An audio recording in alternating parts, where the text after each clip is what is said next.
नमस्कार,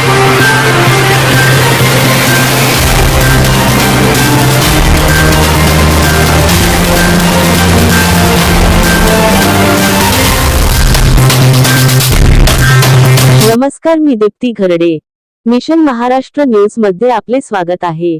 Deekshabhoomi education and charitable फाउंडेशनचे संस्थापक अध्यक्ष व भारतीय जनता पार्टीचे महामंत्री तसेच गरीब होतकरू लोकांच्या सुखदुःखात धावून जाणारे कर्मठ निस्वार्थी अष्टपैलू व्यक्तिमत्वाचे धनी रमेशभाऊ वानखेडे यांचा 55वा अभिष्टचिंतन सोहळा आज गुरुवार 25 जून रोजी सायंकाळी 5 वाजता doctor Babasaheb Ambedkar international convention centre, टेका नाका, कामठी रोड येथे आयोजित करण्यात आला आहे.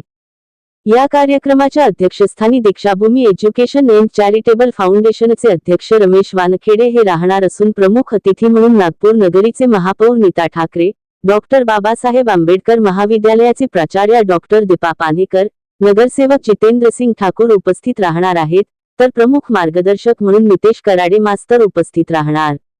या प्रसंगी चॅरिटेबल फाउंडेशन तर्फे 10वी व 12वीच्या गुणवंत विद्यार्थ्याचा सत्कार व करिअर मार्गदर्शन करण्यात येईल.